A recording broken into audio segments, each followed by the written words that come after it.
저도 이제 언론에서 일을 하면서 기사에서 역대급 폭염이란 말이 나오는 거 굉장히 비판적으로 보는 너무 사람이었어요. 과장이다. 네. 왜냐면 진짜 폭염이 왔을 때 역대급 폭염이 왔을 때 그 위험성을 축소할 수 있기 때문에 그렇죠. 안 바라면 안 된다 이제 이런 그렇죠. 입장이었는데 올해는 맞습니다. 올해는 그래요? 5월 정말 괜찮았거든요. 맞아요. 시원하고 이 정도면 살만하다. 초여름 이 정도면 굉장히 쾌적하다 이런 말이 많이 나왔었는데 근데 6월에 갑자기 이렇게 변한 거예요.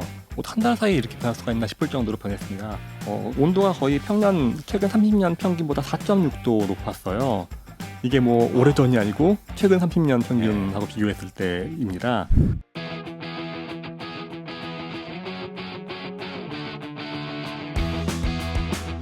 기후의 눈으로 경제를 읽다. 안녕하세요. CBS 기후로운 경제생활에 오신 것을 환영합니다. 저는 진행을 맡은 홍종호입니다. 이번 여름 정말 뜨겁습니다. 말라있던 하늘은 갑자기 엄청난 양의 비를 쏟아내고요. 이런 극단성이 여름의 특징이 되어가고 있는데요. 기후위기는 대체 어디까지 왔을까요? 앞으로 한반도는 얼마나 더 뜨거워질까요? 한 장의 그래프로 오늘의 기후를 요약해드리는 기후 한 장. 오늘은 여름 날씨 이야기해보겠습니다. 윤신영 과학기자 모셨습니다. 안녕하세요. 안녕하세요. 네, 다시 나오셔서 감사합니다. 이번 여름 정말 유난히 덥다. 이제 7월인데 이렇게 더우면 8월은 어떻게 되는 거냐. 통상 8월이 더 덥다 이런 이제 인식이 있지 않습니까? 그래서 걱정들이 많은데요. 6월부터 더웠다. 지난해보다 이른 시기에 에어컨 틀었다. 이런 말이 나오고 있습니다. 매년 여름이면 역대급 폭염이다, 역대급 더위다. 지난 몇 년 동안 계속 이런 말을 역대급 이런 말 많이 쓴 것 같아요. 올 여름 정말 이렇게 더운 겁니까? 좀 말씀 좀 해주세요. 통계로. 네. 저도 이제 언론에서 일을 하면서 기사에서 역대급 폭염이란 말이 나오는 거 굉장히 비판적으로 보는 사람이었어요. 너무 과장이다. 네.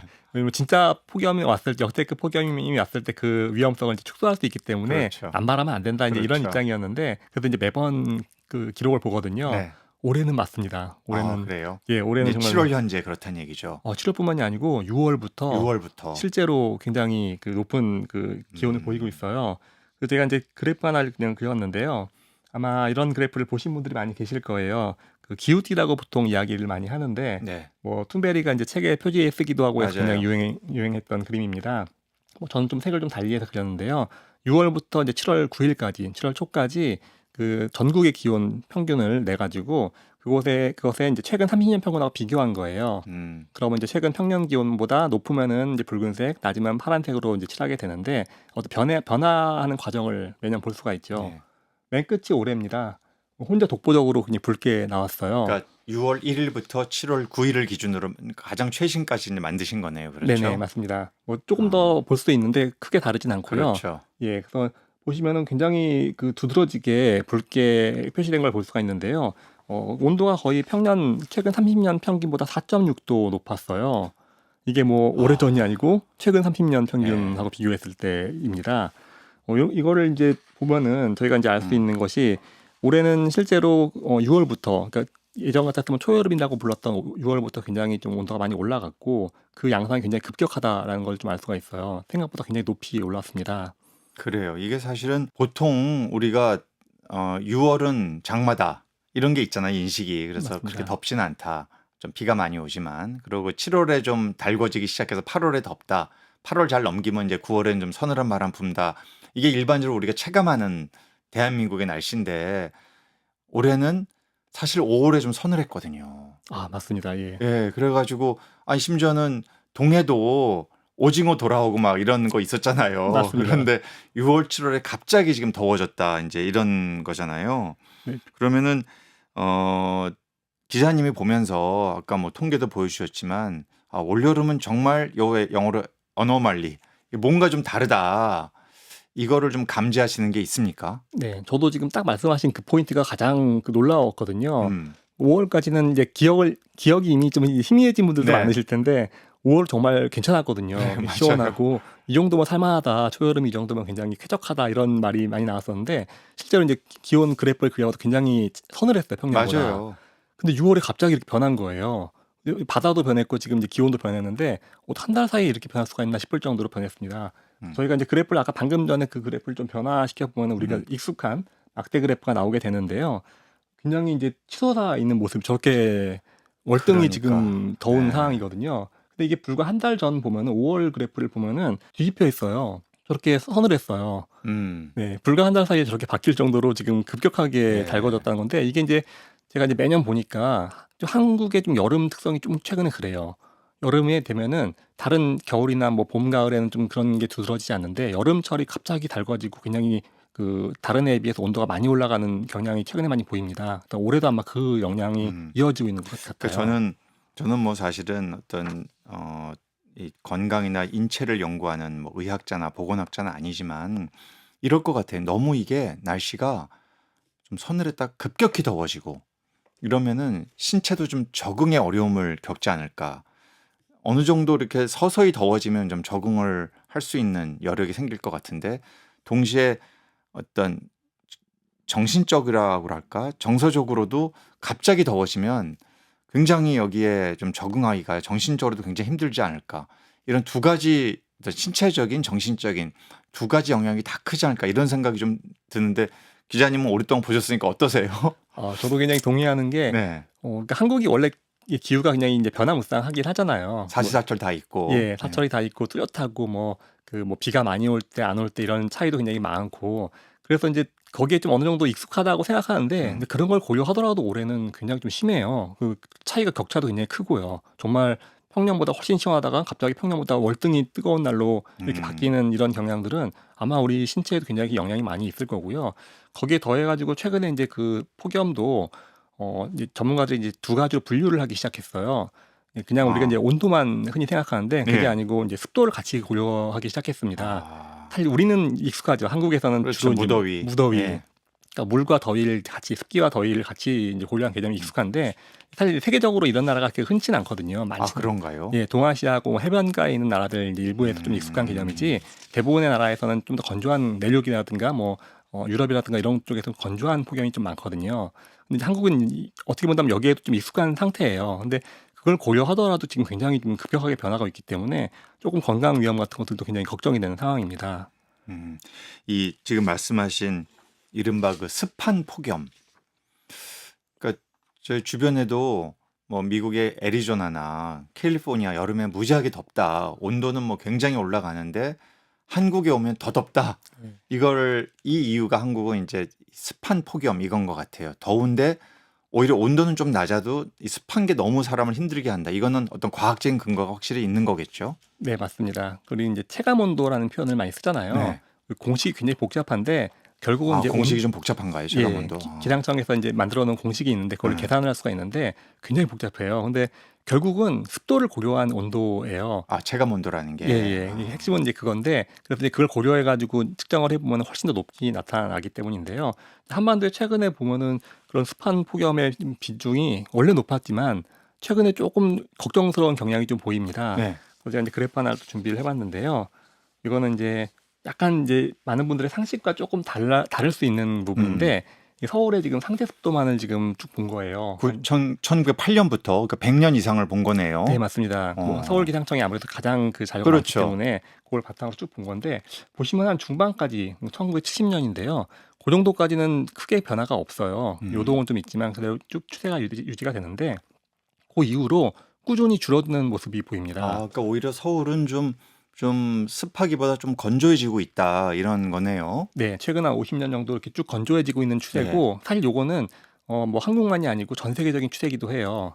이게 기후변화랑 지구온난화랑 관련이 있는 예, 거겠죠. 맞습니다. 네. 이제 온도가 올라가니까 상대 습도가 그렇죠. 좀 전반적으로 좀 떨어지는 경향들이 전 세계적으로 좀 네. 이제 감지가 되고 있거든요. 근데 제가 주목하는 거는 그랬는데 최근 그 마지막 그래프 끝부분을 보시면은 조금 올라가는 모습이 좀 보여요. 그러네요. 네. 그리고 지금 요거는 이제 상대 습도가 높은 날, 그러니까 더운 날, 체감 온도가 33도 이상으로서 우리가 흔히 이제 폭염으로 정의될 수 있는 경보가 울리는 그런 날 중에서 습도가 높은 날을 구분한 겁니다. 그 습한 폭염의 이 정의가 뭐 정해진 건 아니지만 학계에서는 보통 한 66% 정도를 이야기하는데 습도 66% 예. 이상. 뭐 한국은 사실 굉장히 많은 날 넘어가요. 맞아요. 근데 이제 체감 온도까지 넘어가는 날까지 같이 이렇게 고려를 해보면은 그 날이 마찬가지로 한 20세기 중반 이후로 좀 줄어드는 경향이 보이다가 최근에 다시 늘고 있어요. 최근에 다시 느네요. 확실히 예. 그래프가. 날짜 수가 이제 요게 이제 7월부터 8월 초까지만 본 건데 한창 더울 때잖아요. 이제 그 장마를 포함해 가지고 저럴 때 보면은 점점 늘어나고 있는 모습이 보이고 저 정점이 사실 지난해였어요. 음. 지난해는 기억하실지 모르겠지만 이제 7월에는 좀 서늘했거든요. 뭐 서늘했다고 해서 평년보다 온도가 낮은 건 아니었지만 그래도 살만한 뭐 이런 정도였는데 8월 되면서 급격히 더워지고 온도도 거의 아. 역대 뭐 한 2, 3일 정도까지 올라가고 습도가 거의 대부분 날에 굉장히 높았습니다. 뭐 다른 해하고 비교할 수 없을 정도로 높았어요. 역대 음. 없는 정도 수준이었어요. 그래서 굉장히 아마 숨 막히는 무더위를 많이 겪었을 텐데 예. 보통 그러면 이제 땀이 증발도 못하고 하기 때문에 훨씬 더 음. 건강상에 이제 급격한 그 피해를 입을 가능성이 높아지거든요. 그래요. 네, 그러니까 결국 두 그래프를 종합해 보자면 서울의 경우에 지난 50년간의 장기 추세는 습도가 좀 떨어지는 경향이 있지만 다시 최근에 들어와서는 더위와 습도가 높은 게 결합되는 네, 그래서 이른바 무더위, 습한 폭염을 이제 겪는 이런 날짜들은 더 증가하고 있다. 네, 그렇게 맞습니다. 좀 정리할 수 있겠네요. 네, 맞습니다. 저 그림의 저 N자를 보면서 저희 경제학에서 저 N자가 탄소 배출을 보면 국가가 어떤 특정 국가는 올라갔다 내려가는 것 다시 또 올라가는 이런 아. 현상들을 보이거든요. 그런 것과 좀 묘한 일치감을 좀 제가 느낄 정도로 최근에 이러한 습한 폭염이 서울에 또 많이 증가하고 있구나 하는 것을 다시 한번 느끼게 되네요. 예, 이거 앞으로 지금 7월 중순입니다. 아직 7월이 보름이나 남았고 일반적으로는 더 덥다고 더 무더운 네. 8월이 기다리고 있는데요. 혹시 기상청이나 뭐 세계 기상기구나 이런 데서 예측, 이 한반도 지역, 동북아 지역의 더위에 대해서 예측하는 것들은 좀 있습니까? 얼마나 심각해질지. 네. 아마 온도는 지금보다 확실히 올라갈 거예요. 그래요? 네, 지금 이제 저희가 오, 서울도 37도 찍었는데 지난주에. 맞습니다. 지금 지난주에 거의 그 해당일 역대 최고였거든요. 네. 네, 그 기록도 굉장히 컸고 제가 딱 그 기록 다 봤는데 8월까지 다 포함해서도 그 평년보다 편차가 역대 2위였어요. 8월 그 한창 더울 때 피크를 포함해서도 굉장한 날이었어요. 무시무시한 그러네요. 날이었습니다. 그 7월 초가. 예. 그랬는데 아마도 그 추세가 좀 유지가 될 것 같아요. 근데 제가 지금 흥미롭게 뭐 재밌다고 하긴 그렇지만 좀 눈여겨 볼 만한 부분이 방금 말씀드린 그 두 가지 유형의 폭염 중에 어떤 게 올지를 한번 잘 좀 대비를 해야 될 것 같아요. 그 아까 말씀드린 것처럼 지난해는 그 습한 폭염의 거의 그 가장 그 극단적인 경우였거든요. 근데 우리가 이제 기억할 때 보통 그 폭염의 해 하면은 떠올리는 대표적인 해 중에 하나가 최근 중에는 2018년이 있었어요. 맞습니다. 네, 2018년은 굉장히 심각했고 온열 질환자가 한 해에 막 170명 네. 이상 나와서 뭐 평소보다 한 3배 정도 나오는 그런 정도의 그 엄청난 폭염이었는데 그때는 건조했어요.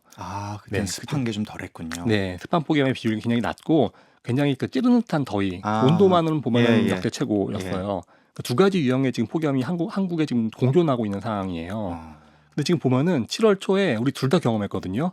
덥고 습한 게 며칠 이어지다가 갑자기 습기는 싹 없어지고 굉장히 더운 날이 또 이어지고 이런 날이 지금 교차로 이루어지고 있어요. 실제로 현재 지금 한반도 상공의 이제 고기압들이 서로 성격이 다른 고기압들이 이렇게 겹쳐 있어서 서로 경합하면서 이렇게 왔다 갔다 하고 있는 상태인데 만약에 이 상태가 뭐 지속이 된다면은 역대 보지 못했던 뭐 두 가지 종류의 폭염을 한 해에 경험할 수도 있는 이상한 해가 될 수도 있는 그럼 거예요. 이제 7월 우리가 중하순 말 또 8월로 가면서 이게 불가마를 겪는 거냐, 맞습니다. 한증막을 겪을 거냐, 맞습니다. 이 두 가지가 교차할 거냐, 뭐 이런 상황이네요. 네. 둘 중에 어느 쪽으로 이제 결정이 날 수도 있고 듣기만 해도 두 개가 교차해서 이제 우리를 괴롭힐 수도 있는 상황이 되는 거죠. 그래서 그런 데 대한 어떤 대비 아마도 이제 계속해서 예측하고 있을 텐데 워낙 변화무쌍한 상황이다 보니까 좀 저희 뭐 지금 이렇게 장마가 짧게 되고 뭐 급격히 무더위가 찾아올 거라고 예상을 못했잖아요. 워낙 그러다 보니까 아마 좀 여름이 길기 때문에 눈여겨 좀 봐야 될 거예요. 네. 당연히 뭐 이렇게 이런 폭염이 계속되면 우리 경제 활동에도 영향을 미치는 건 뭐 당연할 텐데 뭐 몇 가지 그냥 사례만 좀 말씀을 해주실까요? 네. 뭐 이미 많은 분들이 이제 알고 계시는 것부터 말씀드리면은 이제 사망자를 많이 높이는 효과가 있어서 그건 이제 경제뿐만이 아니고 우리 생활에서 굉장히 그렇죠. 큰 영향을 미치잖아요.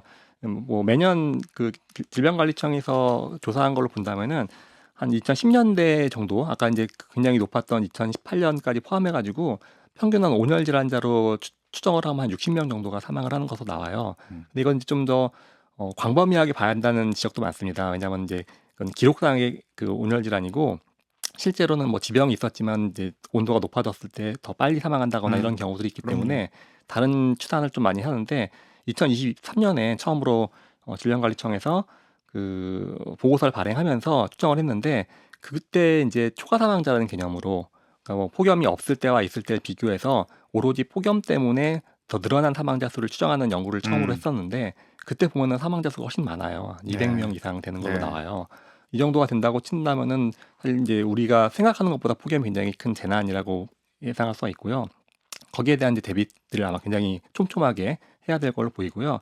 또 하나는 이제 경제적으로도 이제 많은 이제 노동자들, 근로자들이 이제 더위 속에서 일을 할 수밖에 없는데 이때 이제 그 뭐 부상 위험, 뭐 사망도 그렇지만 부상 위험도 굉장히 그 증가하는 맞습니다. 것을 보이고 있습니다. 그래서 그런 연구들이 많이 있고 뭐 중국 도시에서 한 연구 같은 경우도 보면은 뭐 평균 기온이 한 2도만 올라가도 저희 아까 그 6, 7월은 지금 4도 이상 올랐다고 네. 말씀드렸는데 2도 정도만 올라도 그 일하다가 사망한 사망자 수가 이제 중국 인구가 많다 보니까 뭐 수만 명, 6만 명에 이를 거라는 추정도 나오고 그랬어요. 그래서 생각보다 굉장히 많은 그 뭐 그 일터에서의 어떤 그 사망 사고 이런 것들을 일으킬 수 있기 때문에 뭐 가정에서도 물론 그렇지만 네. 직장에서도 굉장히 큰 네. 위험으로 받아들여야 중요한 됩니다. 지적이세요. 사실 저희 경제학계에서도 굉장히 학술적으로도 핫한 이슈가 이 폭염과 생산성, 그러니까 직장에서의 생산성, 이게 뭐 노동 생산성이 전반적으로 떨어지고 그 극단적 형태가 이제 사망으로 이어지고 뭐 이런 것들 된 연구들이 심지어 초중고생들의 학업 성적도 떨어진다. 뭐 이런 것들이 계속 연구가 지속적으로 나올 정도로 굉장히 이제 날씨라는 것이 우리의 일상의 삶에 아주 깊숙이 들어와 있다 이렇게 이제 볼 수 있겠습니다. 저희 다음 인터뷰로 사실은 행안부의 기후재난관리과장도 모시거든요. 이런 특히 일터에서의 건강이라든지 대응책 이런 거 제가 또 여쭤볼 생각이고요. 자, 이번 주 기후 한장 첫 번째 주제 더위에 대해서 알아봤습니다.